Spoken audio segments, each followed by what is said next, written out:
Hello and welcome everyone, Lionheart here, and that was the teaser for Total War Warhammer 2, the Battle at the Fallen Gates, that Creative Assembly released on their YouTube channel a few days ago. Today, in fact, I've actually got an interview with... I'm Jim Whitston, Campaign Design Lead on Total War Warhammer 2. And I had this opportunity to interview with Jim while I was at Creative Assembly's studio in the UK about a week ago, and I got to get hands-on with Warhammer 2, and there'll be more about that in future videos. But for now, these questions that I've put forward to Jim in this interview, you can find them linked in the description with timestamps, but they were all submitted by you guys, and I hope you'll enjoy the answers.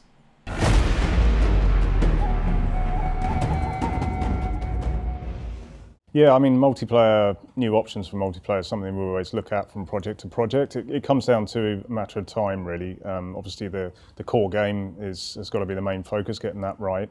And then anything that we can kind of schedule in to add to that is great. So this time we've managed to do free-for-all, which obviously everyone's been after for a long time, and it's been something we've been looking to do for a long time. So it's great to actually finally have that here, and 4 players duking it out every which direction on the battlefield with dragons, flame breath everywhere, all sorts of spells going off. It's absolutely crazy, so it's brilliant.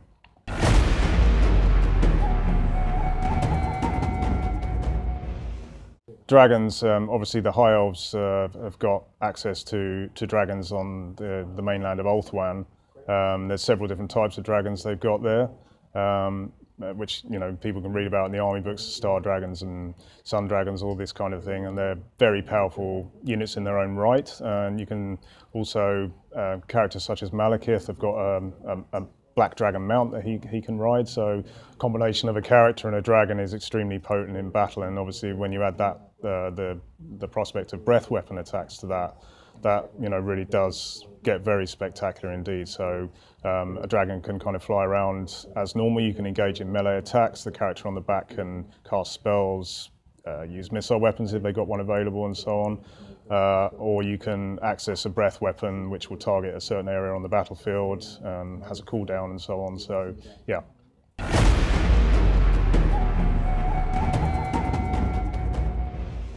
At the moment it's just for dragons in Warhammer 2. We are looking at kind of backporting that into existing content at some point. So obviously we've got the free LC of the Grand Campaign coming, which will be a great opportunity to, you know, add that kind of stuff back in.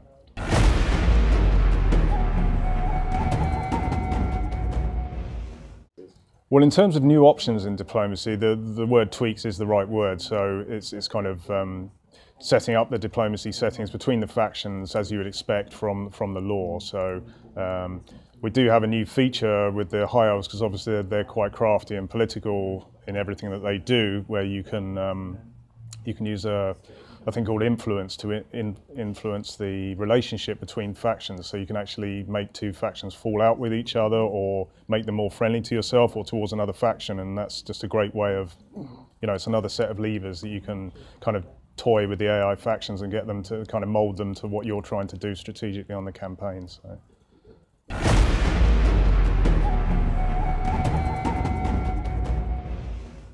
Yeah, that's something we're definitely looking to do for this. It's obviously something we took on board from, you know, the people like that from the DLC, so we're looking to do that from this. And as I say, when that Grand Campaign gets released as free LC, that will be the point at which people can play with those Warhammer 1 races and, you know, have all of that new stuff in.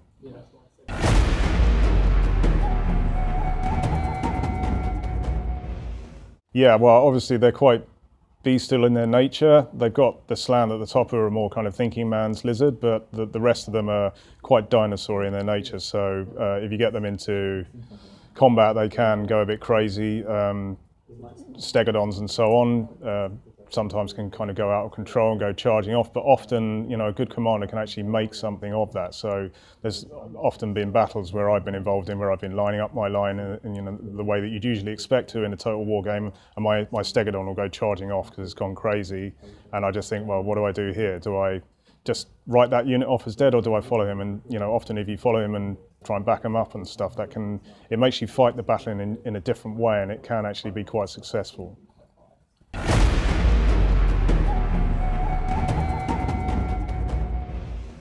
They have to a certain extent. We've made tweaks to those again. So minor settlements, we've brought the buildings further forward in the outfield, and in some places they intrude into the battle map, so you can kind of fight around the buildings. I'm not saying that's an entire map of buildings, but there is a certain amount of that. We've looked a lot at verticality in some of those maps as well, so there's greater kind of level differences and so on. So yeah, it's kind of tweaks as we go along.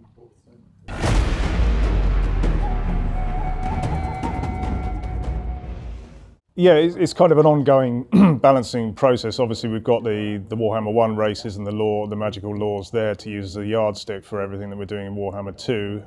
And we kind of looking at the balancing of both of those sets of content. We've got a bunch of new laws that are coming through with this Warhammer 2. So it's kind of the combination of those should be pretty spectacular.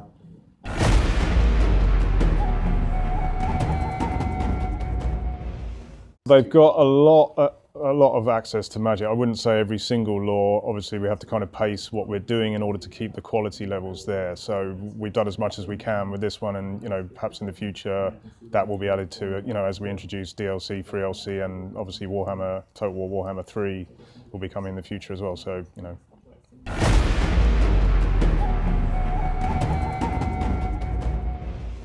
Yeah, I mean, all of the Warhammer 1 races have got some sort of stake in the Vortex map. So, there's the Vampire Coast, or Skeggi, which is a Norscan colony on the coast of Lustria. The Empire has sent small expeditions out. There's Bretonnians and so on that map. So it just adds to the variety and the liveliness of that map. So yeah, there's all kinds of people to fight out there.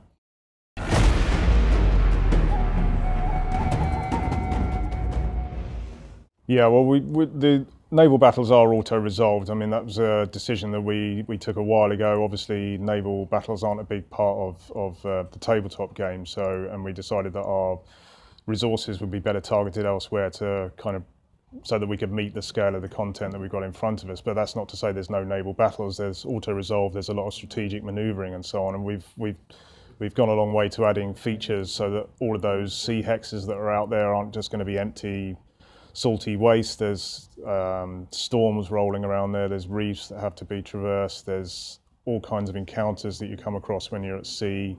Yeah, there's all kinds of challenges, and also the fact that you've now got continents that are separated by nothing but sea means that kind of intercontinental invasion is something that people are going to really have to start thinking about quite a lot, and that adds a whole new dimension to a campaign.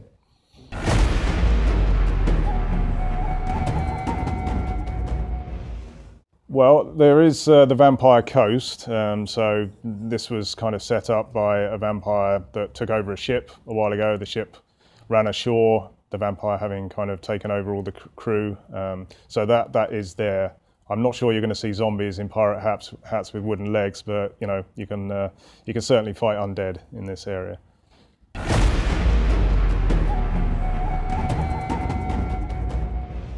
So in the lore, the Lizardmen, their civilization was originally set up by a race called the Old Ones, who came from between the stars, basically. They were star travelers, interdimensional travelers as well.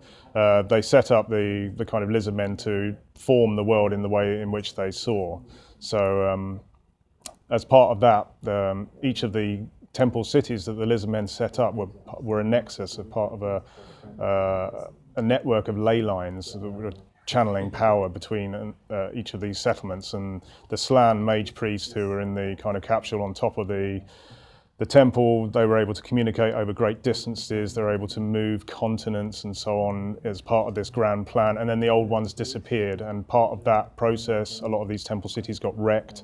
So in the game, the player is playing as the Lizardmen, is trying to reassemble that geomantic web, and each of the settlements as part of that web feed power to each other, and it kind of affects the power of commandments that are issued in each of those. So it's all about not just maxing out one city, it's about maxing out that web so that the power kind of spreads out and so on.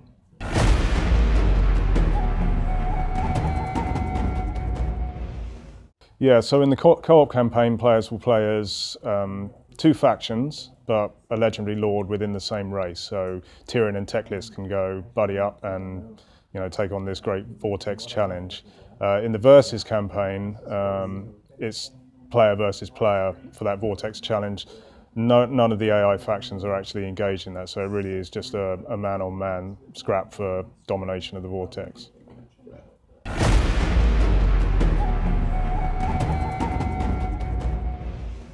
Well, the Grand Campaign is a great place that we can kind of bring a lot of features together. Warhammer 1 will kind of stay where it is, but all of this kind of new content and new ideas will be kind of integrated into the Grand Campaign. So yes, Karl Franz will have his start position in that Grand Campaign and so on. So.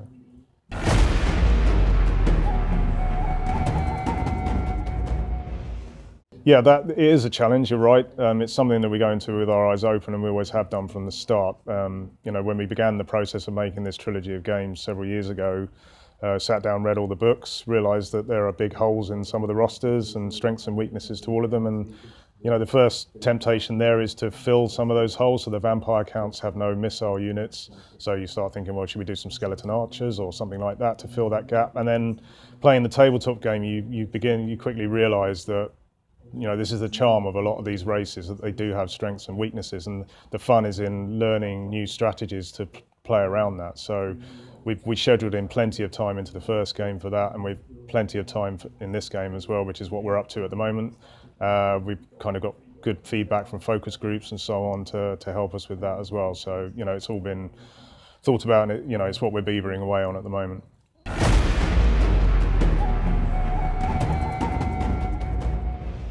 Well, all of the legendary lords have the unique mounts that you'd expect from reading the army books. So Tyrion's mounted on Malhandir, who's his faithful elven steed, and so on. So yeah, there's some great mounts out there. I mean, we'll really be going into those specific ones a little bit later on. But I've mentioned, Malekith's on his black dragon and so on. So there's some good stuff in there.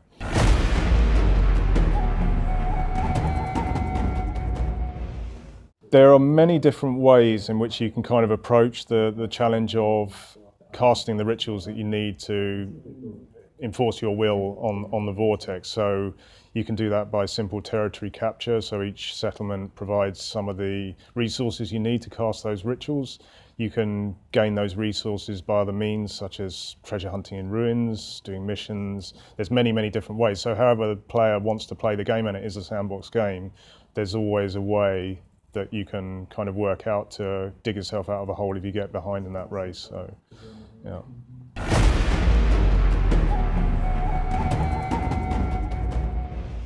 Funnily enough, this is something we're actually quite excited about ourselves. The fact that you can actually lose a total war campaign by means other than just being ground into paste and losing your last settlement, by the AI. This is something, we wanted to shake up that dynamic that we've traditionally had, where you reach a kind of a tipping point in a campaign where you're struggling to expand up to a certain point, get a certain number of armies going, and then you reach that point and it's kind of plain sailing from there. It's a mopping up exercise. Now you're constantly kind of driven by the pressure of the Vortex and these other races that could beat you to the punch with that, and that really adds context and dynamism to the campaigns now.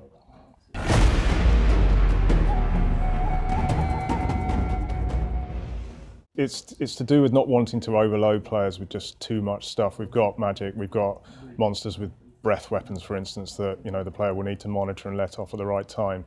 We could kind of allow for changes in formation and so on, but it reaches a kind of a critical mass where the whole thing just becomes too much for players to handle without having to use the pause button, obviously. But we want the game to be playable for all players, however they choose to play the game. So if you're a player who chooses to play in real time, there's only so much stuff that you can process efficiently. So it's really mainly with a view to that.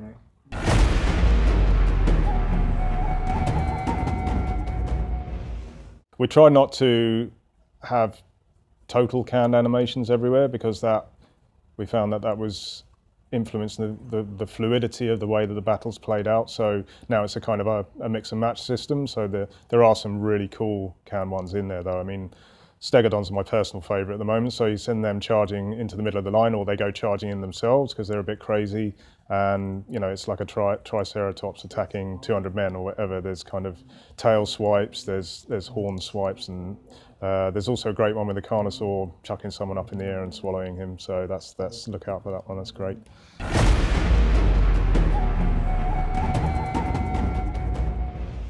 You come up against them. So these are rogue armies. They're basically wandering, scattered bands of men or other creatures that kind of coalesce into a more substantial war band.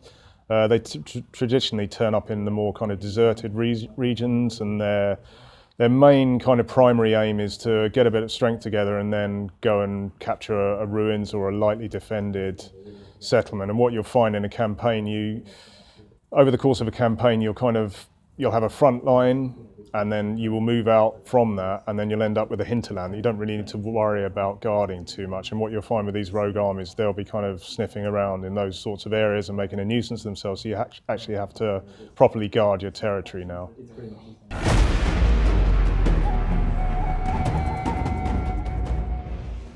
It's a fairly similar experience to Warhammer 1. Obviously we've got some new kind of resources in the game that are tradable and so on. The High Elves have got an interesting mechanic which again reflects how they are in the lore. In the lore it specifically says that they've got large trading networks, but they're not really doing that from a financial point of view. What they're actually doing is making contacts and establishing a spy network, basically. So if you are playing as High Elves and you get a trade agreement with someone, you get full visibility on all of their stuff. So, which is obviously in combination with the influencing ability, which I mentioned earlier, that's quite a potent combination and can really change the way that you play that game.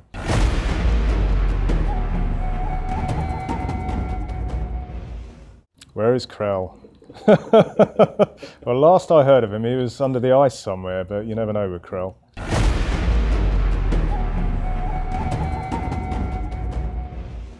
Yep.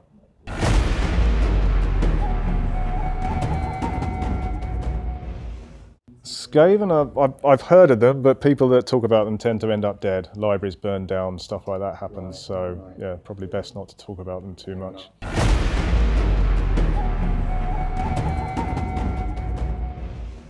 Again, it's something we'd like to do. It's boring, but it comes down to resourcing. We've got to train most of our guns on getting the core game right. There's an awful lot of content in there. There's an awful lot of animation and art and all that kind of thing. So anything we can do along those lines, we're looking to do that. But we're not going to do that at the expense of the core thing. So you have another game in the trilogy still. Exactly. So we are looking at it, but when we can do it. Yeah.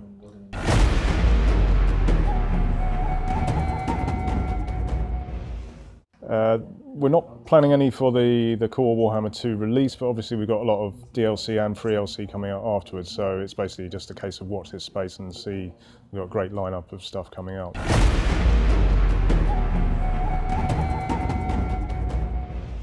In terms of the technical stuff, we're always looking to kind of integrate the latest stuff from the various suppliers and so on.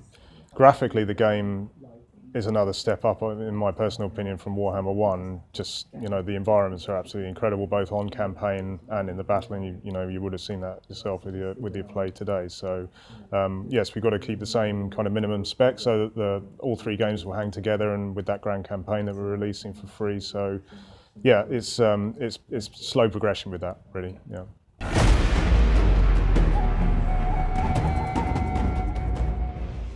Yeah, well, the core kind of maps that you come across as part of your campaign gameplay will be another kind of step up. We've got a really cool bunch of maps for all of the quest battles and so on, and we've got full Steam Workshop support again on this one. So, as well as the stuff that we put in the game, the idea is that people out there that are enthusiasts can go away and create whatever they like and put it out there. So, yeah.